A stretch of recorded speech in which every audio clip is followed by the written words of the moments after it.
சிவகங்கை மாவட்டத்தில் காவல்துறை வாகனம் மோதியதில் பைக்கில் வந்த ஒரே குடும்பத்தைச் சேர்ந்த 3 பேர் உயிரிழந்த நிலையில் உடல்களை வாங்க மறுத்து மதுரை அரசு ராஜாஜி மருத்துவமனையில் 2வது நாளாக உறவினர்கள் போராட்டத்தில் ஈடுபட்டிருக்கிறார்கள். இது குறித்த விவரங்களை எம்முடைய செய்தியாளர் பாலமுருகன் நேரலையில் வழங்க நாம் கேட்கலாம். பாலமுருகன், சம்பந்தப்பட்ட காவலர் மீது வழக்கு பதிவு செய்யப்பட்டும் கூட உடல்களை வாங்க மறுத்து போராட்டத்தில் ஈடுபட்டிருக்கிறாங்க. என்ன காரணங்களை அவங்க சொல்றாங்க?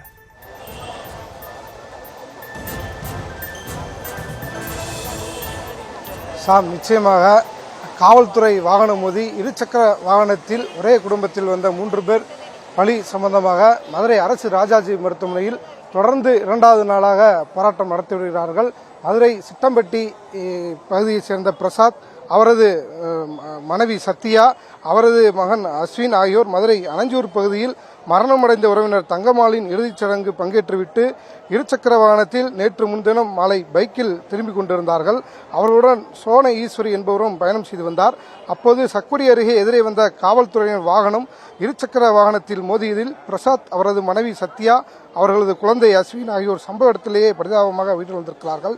சோன ஈஸ்வரி சிகிச்சைக்காக மதுரை அரசு ராஜாஜி மருத்துவமனையில் அனுமதிக்கப்பட்டிருக்கிறார். இறந்தவர்களின் 3 பேர் உடல் மதுரை அரசு ராஜாஜி மருத்துவமனையில் உடற்குழு ஆய்வுக்காக வைக்கப்பட்டிருக்கிறது.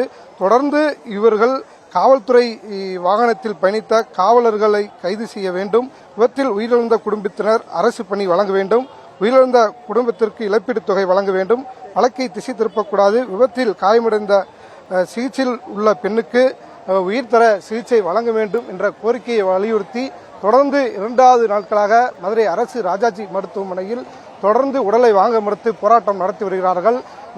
தமிழக அரசு சார்பில் இறந்த குடும்பத்திற்கு 10 லட்சம் ரூபாய் அறிவித்தாலும் கூட மதுரையில் உள்ள அமைச்சர், மாவட்ட ஆட்சியர் நேரடியாக பிணவரைக்கு வந்து இறந்தவர்களின் உறவினரிடம் துக்கம் விசாரித்து காசோலை வழங்கி இறந்த குடும்பத்தில் ஒருவருக்கு அரசு வேலை வழங்குவார்கள் என்று கூறியிருந்தார்கள்.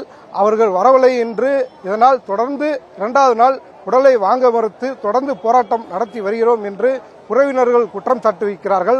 அதேபோல் மதுரை அரசு ராஜாஜி மருத்துவமனையில் விபத்தில் சிக்கி அரசு மருத்துவமனையில் சிகிச்சை பெற்று வரும் அந்த பெண்ணிற்கு உரிய சிகிச்சை அளிக்கவில்லை என்றும் உறவினர்கள் குற்றச்சாட்டை முன்வைத்து தொடர்ந்து 2வது நாட்களாக உடலை வாங்க மறுத்து தொடர்ந்து போராட்டம் நடத்தி வருகிறார்கள்.